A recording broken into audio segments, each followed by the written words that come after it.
শাব্বাস মাননীয় প্রধানমন্ত্রী তারেক রহমান, শাব্বাস। এবার সরকারি অনুষ্ঠানের ব্যানার ফেস্টুনে প্রধানমন্ত্রী তারেক রহমানের ছবি ব্যবহারে নিষেধাজ্ঞা জারি করা হয়েছে।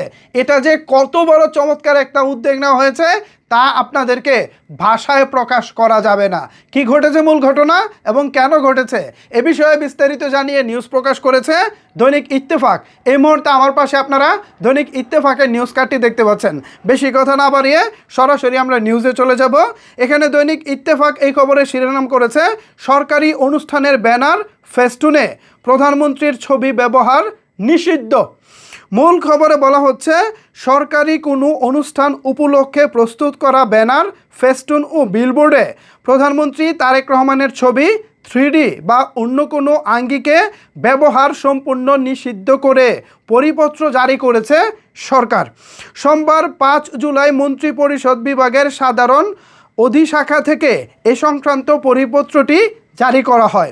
পরিপত্রে বলা হয়েছে, এখন থেকে সরকারি অনুষ্ঠানের ব্যানার, ফেস্টুন ও বিলবোর্ড প্রস্তুতের ক্ষেত্রে অনুষ্ঠানের মূল বিষয়বস্তুকে প্রাধান্য দিয়ে প্রাসঙ্গিক ও সামঞ্জস্যপূর্ণ তথ্য উপস্থাপন করতে হবে। ব্যানার, ফেস্টুন ও বিলবোর্ডের নকশা এমনভাবে তৈরি করতে হবে যাতে সংশ্লিষ্ট অনুষ্ঠানের উদ্দেশ্য, বার্তা ও বিষয়বস্তু স্পষ্টভাবে প্রতিফলিত হয়। বিষয়টিকে অত্যন্ত গুরুত্বপূর্ণ উল্লেখ করে পরিপত্রে এই আদেশ অনতিবিলম্বে কার্যকর করার নির্দেশ দেওয়া হয়েছে। মন্ত্রিপরিষদ বিভাগের উপসচিব তানিয়া আফরোজ স্বাক্ষরিত এই পরিপত্রটি প্রয়োজনীয় ব্যবস্থা গ্রহণের জন্য সংশ্লিষ্ট সকল দপ্তরে পাঠানো হয়েছে।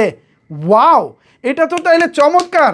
আমি একটু হাততালি দিতে চাই সরকারকে, যারা এত সুন্দর একটি বিষয় সামনে নিয়ে এসেছে। দেখুন, আমরা প্রায়ই দেখি সরকার যদি কোনো একটা অনুষ্ঠানে যায়, কোনো একটা আপনার ধরেন একটা ব্রিজ উদ্বোধন করবে বা কোনো একটা প্রকল্প উদ্বোধন করবে বা কোনো একটা প্রকল্পের ভিত্তিপ্রস্তর উদ্বোধন হবে বা শুভ সূচনা হবে, এরকম প্রোগ্রাম হলে দেখি আশেপাশের এরিয়াতে ভাই যে বিষয়টা নিয়ে কাজ করা হচ্ছে সেটার কোনো আলোচনা নাই। অমুক নেতা তমুক নেতার ছবি দিয়ে প্রধানমন্ত্রী তারেক রহমান এবং শহীদ প্রেসিডেন্ট জিয়াউর রহমান, পাশাপাশি মরহুমা বেগম খালেদা জিয়া, ওনাদের ছবি দিয়ে আশেপাশের এরিয়াটাকে এমনভাবে সাজানো হয় মনে হয় যেন ওই স্থানীয় নেতাদের মিলন মেলা বসেছে। ভাইরে, প্রধানমন্ত্রী তো সেখানে মিলন মেলা করতে যায়নি। প্রধানমন্ত্রী সেখানে যাচ্ছেন বড় কোনো মেগা প্রকল্প উদ্বোধন করতে অথবা বড় কোনো মেগা প্রকল্পের সূচনা করতে, ভিত্তিপ্রস্তর উদ্বোধন করতে, বা নানাভাবে প্রধানমন্ত্রীরা তাদের কাজের উদ্দেশ্য নিয়েই উক্ত এলাকাগুলোতে যান। কিন্তু আমরা অতীতে দেখেছি কাজের কাজ তো যেটা হওয়ার সেটা হয়, কিন্তু অকাজ হয় বেশি। বিভিন্ন ব্যানার ফেস্টুন দিয়ে নেতা, পাতি নেতা থেকে শুরু করে বিভিন্ন নামে বেনামে প্রচুর নেতাদের শুধু পোস্টার আর পোস্টার থাকে। প্রধানমন্ত্রী তারেক রহমানের ছবি ব্যবহার করে কে ভালো মানুষ কে মন্দ মানুষ এগুলো তো আমরা চিনতেও পারি না, জাস্ট প্রধানমন্ত্রীকে ব্যবহার করে তারা তাদের ফায়দা লুটে নেয়। তো এবার সেটা আর হবে না। এবার স্পষ্টভাবে এই পরিপত্রে বলা হয়েছে যে অনুষ্ঠানে প্রধানমন্ত্রী তারেক রহমান যাবেন সেই অনুষ্ঠানের বিষয়বস্তুগুলি যদি ব্যানার বানাতেই হয় সে অনুষ্ঠানের বিষয়বস্তু থাকবে, ব্যাস। এখানে অন্য কিছু না ভাই। ওই প্রধানমন্ত্রীর বড় করে ছবি থাকবে, একটা শোডাউন হবে, একটা বড় রকমের র্যালি হবে, এরকম কিছু আর হবে না। সত্যি প্রধানমন্ত্রী তারেক রহমান নিয়মিত যেভাবে আমাদেরকে চমক দিয়ে যাচ্ছেন, একের পর এক দারুণ দারুণ কাজ করে যাচ্ছেন, তা সত্যি প্রশংসনীয়।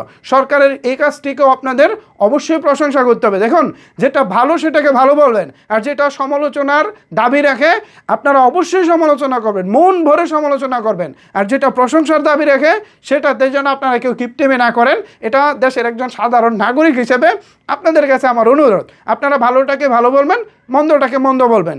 আমি সেভাবেই চেষ্টা করি আমার জায়গা থেকে বলার জন্য। তো প্রধানমন্ত্রী তারেক রহমানের আজকের এই নতুন সিদ্ধান্তকে আপনারা কীভাবে দেখছেন জানাতে পারেন আপনার মতামত নিচের কমেন্টস বক্সে। ধন্যবাদ সবাইকে এতক্ষণ আমার সাথে থাকার জন্য।